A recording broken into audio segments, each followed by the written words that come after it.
Okay, Mbuluvinaka everyone.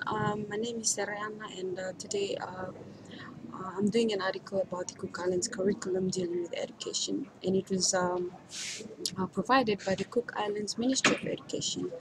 So, um, so like all the islands in the Pacific Rim, the Cook Islands Education Ministry have come up with a framework to help the students better their education in the sense that it uplifts their lives academically.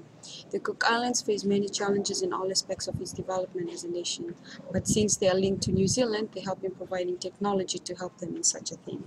So the Cook Islands do most of their stuff with New Zealand, and because of that, they're able to bring in new Western things about education to bring into the island so that they will be able to develop the lives of students academically in the island. Um, so the Cook Islands Ministry of Education has three key documents that will guide the development of education in this decade. That's part of introduction. Um, they are the Cook Islands Education Goals, the Cook Islands Curriculum Framework, and Cook Islands Administration Guidelines. So the Cook Islands Curriculum Framework.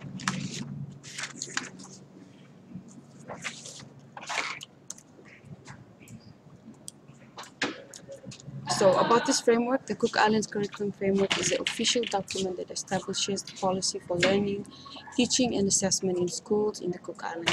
It will make sure that it meets all the needs and personal aspirations of each student. The framework recognizes that all students should have the opportunity to develop essential skills through study and seek to improve the achievement level of students through quality learning and teaching. So basically, what the framework is trying to do is that they're trying to make all the students in the Cook Islands to have equality in education when it comes to learning. So I think that this is a very good idea about how the framework will work, as it is like the 3 points written on top, establishes a policy for learning, teaching, and assessment in schools. So I bet that and also this framework draws from the positive experiences of the past and findings and recommendations of recent education sector. Um, so I know that the framework not only will help the students to learn qualitatively in school, but it also helps the teachers to teach them according to their needs.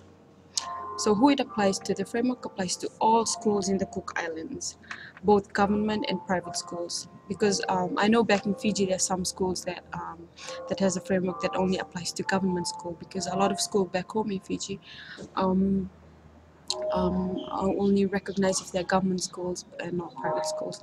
But the framework here in the Cook Islands curriculum framework that is brought up by the Ministry of Education is applies to both government and private schools. All students, regardless, it also applies to all students regardless of gender, ethnic group, religion, location, background, ability, or disability. So there we go, another good point. So it doesn't only apply to people who are able to do things, but it also falls for special people.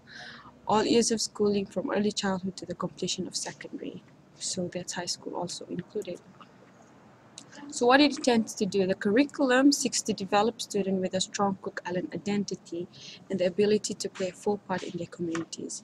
It also reinforces the values and attitudes that underpin Cook Island society. The framework also encourages and endorses school-home community partnerships that enhance learning and teaching, which contribute to high achievement levels. So merely, what the curriculum intends to do is to have people who are really from the Cook Island, have strong um, ties as a Cook Islander. So I think it's really important for them to make these children go to school so that they can be able to encourage them to lead the island in the future. Um, Also, the it like it says, it also reinforces the values and attitudes that underpin the current society. So they also link to what they want the students to, their attitude in school, and also they're very particular with that, and I think that's very important. And to make this very easy for the students, they have come up with a symbol, and that is a tree, and they call it the tree of learning. The framework has been simplified in the sense that it will help the students easily remember the values of education in their individual lives. They have portrayed these connections in different phases of school in a tree, which they term as the tree of learning. The tree symbolizes the people's connection to nature. Earth represents society. So earth represents society, culture, and tradition. Roots, it represents values and attitudes that needs to be developed, and also symbolizes the early childhood education, where the focus is at. The early childhood education program lays the foundation. This is where it all starts. Um, so basically, they start from early childhood education on to elementary school and to high school, and so the tree is to be part of their learning as well. In conclusion, after reading the article, I found out that the framework focuses on the early development of the child as it tries to better understand it, as they go from one phase to another and at last to serve in their own community. They're also focusing on those that are natives in the island so that they can have a better education and have the privilege that they never had. So basically, all they're looking forward to is to see that the students in the island to graduate with flying colors and honors. Thank you.